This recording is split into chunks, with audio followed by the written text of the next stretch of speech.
ऐसा टूल जो आपके अंदर दुनिया भर की समझदारी उड़ेल दे, जिसकी वजह से आप इतने सक्षम बन जाएं, आप इतने समझदार बन जाएं कि आपकी लाइफ में जिस भी तरीके की सिचुएशन आ जाए, आप उस सिचुएशन को डील करने लायक बन जाएं। आप उस सिचुएशन से डरे नहीं, उस सिचुएशन से भागे नहीं, बल्कि आप में वह काबिलियत हो कि आप उस सिचुएशन को डील करने के लिए सामने से एफर्ट डालें। Hello, welcome to my YouTube channel create your own world, Meena Sagar. ऐसा कोई टूल जिसके यूटिलाइजेशन से चालाक लोगों की चालाकी को समझा जा सके, उनकी चालाकियों को पकड़ा जा सके। ऐसा कोई टूल जो आपको बता दे कि सामने वाला ओरिजिनल है या फेक है। एक ऐसा टूल जो आपको यह समझा दे कि सामने वाला आपके साथ सच्चा रिश्ता निभा रहा है या झूठा रिश्ता निभा रहा है, उसने नकाब पहना हुआ है या वह अपने असली व्यक्तित्व को व्यक्त कर रहा है।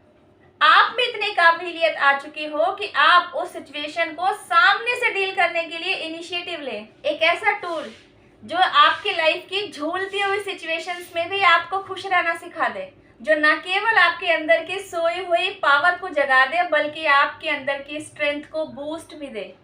यह टूल है आपका पॉजिटिव एटीट्यूड। आपके एटीट्यूड की पॉजिटिविटी आपके अंदर वह स्ट्रेंथ भर देती है जो आपको आपकी लाइफ की हर सिचुएशन से डील करना सिखा देती है।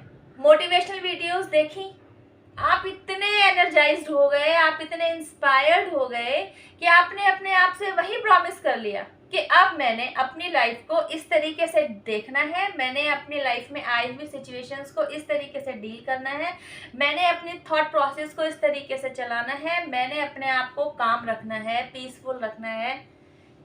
रास्ते भर में न जाने कितनी स्ट्रेटेजीज आपने बना ली कि अब आपने अपनी लाइफ में ये करना है। घर गए, घर जाकर देखा आपकी मम्मी और चाची की लड़ाई हो रखी है।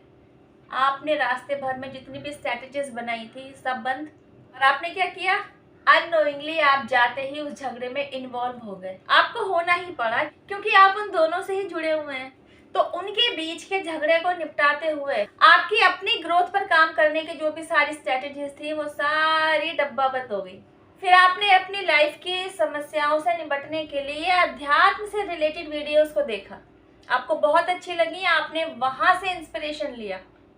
आपने वहां पर भी अपने आप से प्रॉमिस किया कि अब आपको ये सारी बातें समझ में आ गई हैं कि आपकी लाइफ में जो प्रॉब्लम्स चली आ रही हैं वो आखिर किस वजह से आ रही हैं। कि आपने उन प्रॉब्लम्स को एनालाइज कर लिया है। अब आपके पास वह टूल है कि आपको उन प्रॉब्लम से डील कैसे करना है। आपने स्ट्रेटजीज बनानी शुरू कर दी कि अब आपको अपनी लाइफ की दिनचर्या कैसे कैसे काम करना है।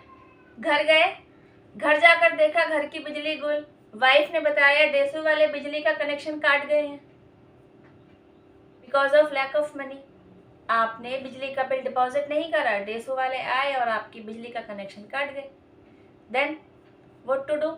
तो अभी तक अध्यात्म की क्लास लेने के बाद आपने अपनी जो भी स्ट्रेटजीज बनाई थी सिचुएशन से डील करने की, वे सारी गुल। क्यों? क्योंकि आपकी प्रायोरिटी में क्या आ गया कि आपको पैसे अरेंज करने हैं, फटाफट से बिजली का बिल जमा करना है। कोई आपको मेंटल लेवल पर बूस्ट कर रहा है कि किस तरह आप अपने आप को मेंटल लेवल पर स्ट्रॉन्ग करें और लाइफ में आई हुई सिचुएशंस के साथ डील करें। तो कोई आपको एनर्जेटिकली लेवल पर बूस्ट कर रहा है, वह अपने तरीके से आपको समझा रहा है कि आप किस तरीके से अपनी लाइफ में अपने आप को खड़ा कर सकते हैं। असमंजस वहां पैदा होता है कि आप किसके साथ जाएं, आखिर वह क्या रास्ता है जिसे अपनाकर आप अपनी लाइफ की डे टू डे प्रॉब्लम से बाहर आ सकें, खुश रह सकें, अपने घर वालों को खुश रख सकें। What is the right way?